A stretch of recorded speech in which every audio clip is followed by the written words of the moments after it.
the fact that he had mentioned Psalm 82. And I remember turning to Psalm 82. And I remember my text just sitting open to Psalm 82 for quite some time, and we never got back to it. I would like to have, but notice Elohim takes his stand in his own congregation. He judges in the midst of the rulers. How long will you judge unjustly and show partiality to the wicked? I don't see anything about a table there anywhere. And who are these judges? Well, they are told to vindicate the weak and fatherless, do justice to the afflicted and destitute. We only know of one group of people who are tasked with that duty amongst people of Israel. And it's not heavenly beings. It's the judges of the people of Israel themselves. Rescue the weak and needy, deliver them out of the hand of the wicked. That's exactly what the judges are tasked to do. I've never had anyone show me where heavenly beings are tasked to engage in these duties. Nowhere. They do not know, nor do they understand. They walk about in darkness. All the foundations of the earth are shaken. So if justice is not being done, if the people who've been tasked by God to represent him in bringing justice are not doing that, then all the foundations of the earth are shaken. I said, you are gods. I said, you are gods. I said, you are gods, and all of you are sons of the Most High. Nevertheless, you will die like men and fall like any one of the princes. So the judges are put in God's place. They are to judge with his authority, but since they're not doing that, God is called upon, since the judges won't judge the earth. There's nothing here about intermediate beings. We call upon this intermediate being or that. No. Arise, O God, judge the earth, for it is you who possesses all the nation.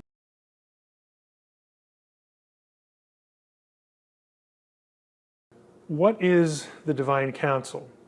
Now, this is a term that might be unfamiliar to many. It's going to be familiar to others because the term actually comes from the Bible. It comes from Psalm 82, specifically in verse 1, where we read, God has taken his place in the divine council. In the midst of the gods, he holds judgment. If you go down a little ways to verse 6, you get some more information. God is speaking and he says to his council, I said, you are gods, sons of the Most High, all of you. Now, with both these verses, there's a little more to them than meets the eye, especially if you're working in English translations. If we go back to Psalm 82, verse 1, we notice that while the translation is good enough, I mean, it's pretty straightforward. God has taken his place in the divine council, first part of the line. But we notice that the word for God in Hebrew is Elohim. That's no big deal, again, because we're used to that. Elohim is one of the most common words for God in the Hebrew Bible, the Hebrew Old Testament. But what might be a surprise is that in the second half of the verse, we have, in the midst of the gods, he, God, holds judgment. The second occurrence of Elohim is translated gods. So here you have Elohim occurring two times in one passage, two times in one verse. The first time it is translated singularly, properly, because of the grammar.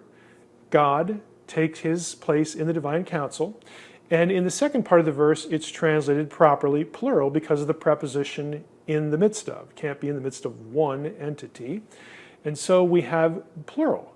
God has taken his place in the divine council. In the midst of the gods, he holds judgment. If we take a little closer look at verse 6, where God is the speaker and he says to the members of his council, I said, you are gods. There we go again. We see the same word, Elohim. And that's put in parallel to another term, sons of the Most High, the B'nai Elyon. Now this is one of those terms that you'll see in the Hebrew Bible, the Hebrew Old Testament, for what might loosely be called angelic beings, other divine beings who are part of the heavenly host. In many cases, many passages, those beings are referred to as the sons of God, the B'nai Elohim, or the B'nai Ha-Elohim, or the B'nai Elim. Here we have B'nai Elyon, sons of the Most High. We know who the Most High is. It's God. So this is a synonymous expression for sons of God, which again is frequently used for divine beings, plural, in the Hebrew Bible. Now there are other passages that talk about a divine council. Passages like Psalm 89. And there we read, "Let the heavens praise your wonders, O Lord, your faithfulness in the assembly of the holy ones. For who in the skies can be compared to the Lord? Who among the heavenly beings is like the Lord? A God greatly to be feared in the council of the holy ones, and awesome above all who are around him." Again, there's a little bit more to look at here in this verse as well, specifically in Psalm 89, verse 6. Now, we again can read very straightforward in English, makes good sense, for who in the skies can compare to the Lord, can be compared. And then the next line is, who among the heavenly beings is like the Lord? Well, notice again, heavenly beings is very obviously one of those stock expression for divine, as in plural, divine beings who work with God, who are part of the heavenly host, who are part of the divine council. Who among the heavenly beings, the Hebrew is B'nai Elim, who among the sons of God is like the Lord? Of course, the rhetorical response, the rhetorical answer would be nobody. Now, another passage is 1 Kings 22, specifically verses 19 through 23. But if you're not familiar with the backstory of this passage, in this passage, in this chapter, the wicked king of Israel, Ahab, is trying to convince Jehoshaphat to go with him to a battle. And Jehoshaphat would like a word from the Lord. Should I go or should I not? And so finally, after listening to the prophets of Ahab, again, the prophets of Baal essentially, Jehoshaphat says, hey, isn't there a prophet of Yahweh around here? And they summon Micaiah, and Ahab says in the passage, I hate this guy because he never tells me what I want to hear. But nevertheless, Micaiah shows up, and this is what we read in verse 19. Micaiah said, therefore, hear the word of the Lord. I saw the Lord sitting on his throne, and all the host of heaven standing beside him on his right hand and on his left. And the Lord said, who will entice Ahab that he may go up and fall at Ramoth Gilead? And one said one thing, and another said another. Well, who are these guys? Then a spirit came forward and stood before the Lord, saying, I will entice him. And the Lord said to him, by what means? And he said, I will go out and I'll be a lying spirit in the mouth of all his prophets. And he, God, said, you are to entice him and you shall succeed. So what we have in 1 Kings 22 is a divine council meeting. We get a glimpse sort of behind the veil as to what's going on in heaven.